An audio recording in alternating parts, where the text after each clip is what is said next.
Bonjour à tous, j'espère que vous allez bien. Aujourd'hui, on se retrouve pour parler du marché des crypto-monnaies de manière générale. On va faire un petit peu le tour sur les crypto-monnaies, faire un petit point sur le Bitcoin, voir comment en fait cette correction commence un petit peu à se profiler, puisqu'on voit quand même qu'il y a un certain affaiblissement de la dynamique interne du Bitcoin. Est-ce qu'on est sur un rebond ou est-ce qu'on va continuer comme ça à baisser, surtout qu'on a des niveaux à aller chercher plus bas au niveau des liquidités. On a également des ordres un petit peu plus haut et un peu plus bas. On va regarder ça dans quelques instants et regarder quelques news parce qu'on a des news assez intéressante côté Visa, côté Ledger, côté Revolut, un Matic qui vient de racheter une société et un projet justement pour améliorer la scalabilité. On va aller voir également du côté de Vitalik Buterin qui nous promet une roadmap intéressante. Si t'es nouveau sur la chaîne, n'hésite pas à t'abonner en mettant le petit bouton juste en dessous de la vidéo, mettre la petite cloche et mettre le gros like pour évidemment augmenter la visibilité de la vidéo et remercier du contenu apporté.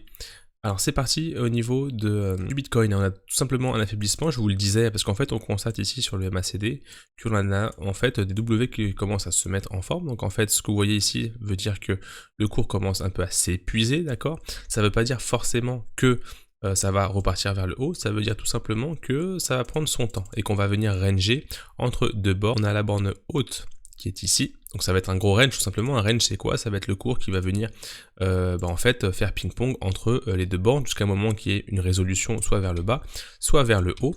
Cette bougie là, c'est ce qu'on appelle la bougie de contrôle, et c'est ce qui va permettre justement de contrôler le niveau. Donc tant que ces deux niveaux ne seront pas cassés, il sera difficile de donner des informations pour la suite. Voilà, aujourd'hui le but c'était vraiment de vous faire un petit point sur ça. Bien évidemment à surveiller vraiment, c'est ici ce niveau des 42 333. Il ne faut absolument pas venir le casser. On peut venir le titiller comme ceci, mais il faut surtout pas venir chercher plus bas, sinon ça voudrait dire qu'on aurait peut-être tendance à aller encore chercher des niveaux encore plus bas. D'accord? Surtout que on a des liquidités qui sont au niveau des 37 248 et 28 800 $. Les liquidités, c'est quoi? Ça veut dire qu'en fait, quand vous regardez les niveaux un petit peu que l'on avait avant, on a potentiellement, hop, je remets mon droit qui était un petit peu plus bas, on a potentiellement en fait de l'argent, des personnes qui sont rentrées avec du levier ou qui sont simplement rentrées en position avec des stops qui sont plus par là. Et le but c'est qu'en fait le cours aura un jour ou l'autre envie d'aller les chercher, tout simplement. On ne sait pas quand, mais les probabilités sont là. On va regarder très rapidement du côté de l'Ethereum et de l'XRP de l'ADA. On va faire ces trois crypto-monnaies aujourd'hui. Donc au niveau de l'Ethereum, on le voit, ça commence, ça résiste plutôt pas mal. Il y a beaucoup d'argent qui rentre dans ces niveaux. Il y a pas, c'est pas très compliqué de le voir. Regardez ces niveaux. Si on passe en daily, ils sont vraiment protégés. D'accord, il y a beaucoup d'argent qui rentre là. Passer en dessous ces niveaux ici des 3900, ce serait vraiment le drame. Je pense que s'il y aura capitulation de tous ces gens-là et vraiment force correction, on a tout de même ici la tendance baissière qui commence à se confirmer, donc attention pour l'Ethereum. Ça peut vraiment être compliqué pour l'Ethereum, surtout que les prochains niveaux sont ici aux 3600. Donc en fonction du Bitcoin, on verra ce que ça peut donner. Est-ce que l'Ethereum peut pousser plus que les autres? On va aller voir l'Ethereum contre le Bitcoin, voir ce que ça donne. Est-ce que l'Ethereum a envie de pousser plus fort que l'Ethereum et veut justement en fait faire cavalier seul et pousser? On voit quand même qu'on a une force qui est en train vraiment de se montrer. Et en plus, ce qu'on peut voir, c'est que si on trace un petit canal parallèle comme ceci, on peut potentiellement avoir notre cher ami Ethereum qui veuille vraiment décider de partir sans le Bitcoin. Ça, c'est vraiment positif pour le côté des altcoins, peut-être une capitulation au côté Bitcoin en se disant l'Ethereum pousse. En fait, l'Ethereum c'est comme un peu le boss, le boss des altcoins, et du coup, ça peut vraiment donner un signal très fort.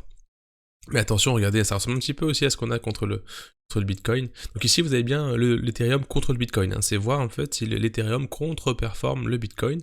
Il pourrait nous annoncer en fait une saison plutôt altcoin et laisser justement le Bitcoin continuer son petit retracement. Donc attention tout de même, ça ressemble beaucoup au Bitcoin, donc on n'est pas à l'abri encore d'aller chercher des niveaux plus bas et vraiment de perdre cette force qu'il avait justement initiée ici depuis le 17-19 octobre. Ici on a des niveaux justement au-dessus, en dessous, ça reprend un petit peu ce que je vous ai montré avec la bougie de contrôle. D'accord? Donc ça veut dire qu'on va avoir des niveaux qui vont tenir entre là et là. Ça veut dire quoi? Ça veut dire que des ordres ont été posés. D'ailleurs, si on descend un petit peu, je crois qu'on voit un petit peu le nombre de bitcoins qui a été mis en place. Ici, 643 bitcoins ont été installés à 46 000 $. Donc je pense que ce niveau va être l'un des niveaux les plus importants. Alors 46 000 $, c'est ici. Donc je pense que Ce niveau va vraiment être maintenu vraiment de manière très très très très forte, à ne pas casser les 46 000 $. Sinon je pense qu'on va venir dégouliner ici jusqu'aux 42 000. Donc voilà, 2 murs ici à tenir. Et ensuite on verra ce qui se passe, parce que comme je vous l'ai dit, si on casse vraiment ce mur là, c'est mauvais signe tout simplement. On passe à l'XRP maintenant, l'XRP toujours dans ce triangle de compression avec les niveaux les plus bas. Donc pour ceux qui sont vraiment pro XRP, ça change pas ce que j'ai dit depuis pas mal de temps, ça reste des niveaux vraiment très intéressants, surtout qu'on voit que ça recharge à bloc, que ça ne laisse pas aller plus bas. Donc des niveaux vraiment potentiellement intéressants pour commencer peut-être à recharger. Bien sûr c'est pas un conseil d'investissement, ici je fais plutôt de la pédagogie, c'est pour comprendre un petit peu comment on rentre. D'ailleurs en parlant de pédagogie, il y a le club Crypto Eldorado, je te mets tout en description si tu veux nous rejoindre et apprendre, d'accord? Il y a plus de 8 heures de cours, environ 10 heures de cours, il y a des sessions de groupe où tu peux poser tes questions, où tu as des réponses, où on peut parler justement de ton portefeuille, de tes positions et de crypto-monnaie qui t'intéressent. On passe à l'ADA maintenant. L'ADA il est vraiment en train de descendre tout simplement. Donc ce que j'avais mis juste avant et que je vais vous remettre à l'écran, c'est justement, on attend qu'il y ait cette accumulation, d'accord, ce petit bloc qui va se créer pour ensuite soit s'extirper vers le haut, soit vers le bas. Donc attention de ne pas rattraper un couteau qui tombe, ça peut vous faire mal, d'accord, parce qu'en plus, ici vous avez des niveaux, je vais vous les tracer à l'écran. Ici au 1 $, je pense qu'ici vous avez un seuil psychologique en fait qui va vraiment en fait résister. Ici là, au 1 $, tout pile poil. Du coup voilà, niveau à pas casser.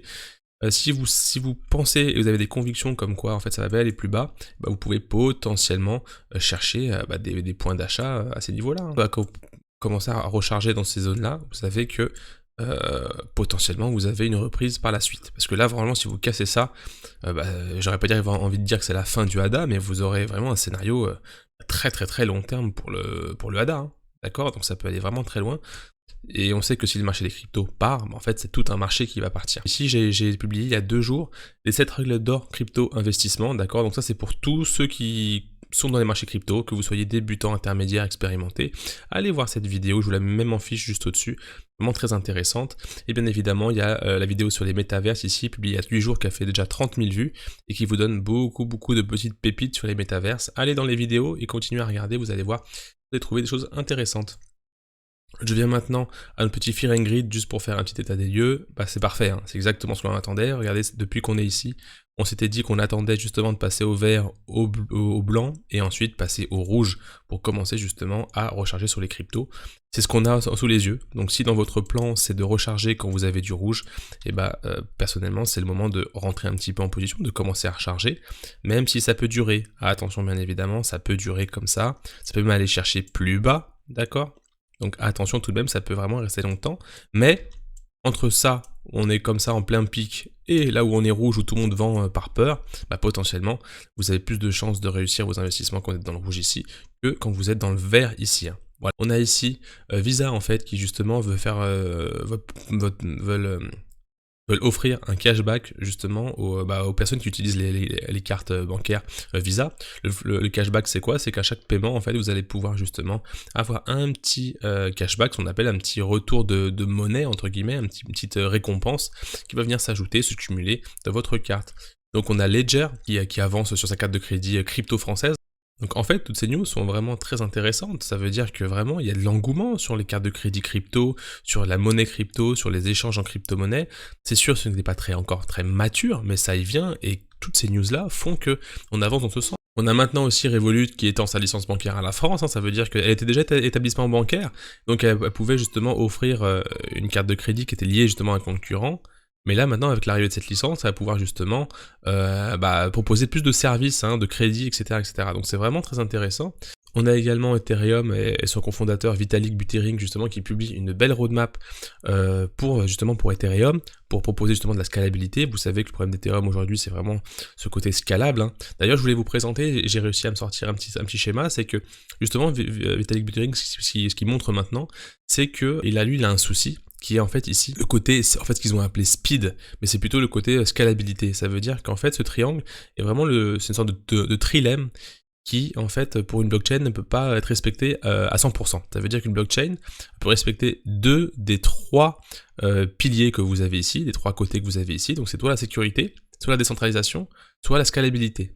Et justement, Ethereum souffre de cette scalabilité, et c'est pour ça que beaucoup d'autres projets s'engouffrent dans cette faille pour justement proposer ce qu'on appelle des layers 2, donc c'est des couches 2, qui justement par-dessus Ethereum proposent cette scalabilité de manière technique, on rentre pas dans les détails ici. Ce qu'on voit, parce qu'ici on a Arbitrum, Optimist et Immutable X qui sont justement des layers 2, et au passage, Immutable X qui va être pour moi la surprise 2022. Donc on n'entend pas beaucoup parler, mais croyez-moi, et Immutable X, je l'ai essayé, c'est en me connectant avec pour être sur une marketplace NFT, et ça marche plutôt pas mal, et c'est plutôt un service vraiment intéressant que je vois proposer. Et donc on voit justement Polygon qui fait l'acquisition de ZK Proof Project Mir pour 500 millions de dollars. Donc Mir qu'on avait déjà traité pendant une vidéo ici sur Cosmos, là il y a 2 semaines, qui faisait partie justement du top 7 des crypto-monnaies. Donc cette nouvelle en fait vient bien avec ce top, puisqu'en fait j'avais justement mis ce Mir dans le top 7, et cette news est arrivée il y a 6 heures, donc ce qui peut potentiellement pousser justement et confirmer cette crypto-monnaie dans le top 7 de Cosmos. Donc je suis plutôt content, ça veut dire que le projet avait bien été analysé et qu'il avait du potentiel d'être justement dans ce top 7 Cosmos ici. Donc si ça t'a plu, n'hésite pas à me mettre un petit pouce bleu, et on se retrouve dès lundi matin pour une prochaine vidéo. N'hésite pas à aller voir non plus les différentes vidéos que je te propose. Ciao.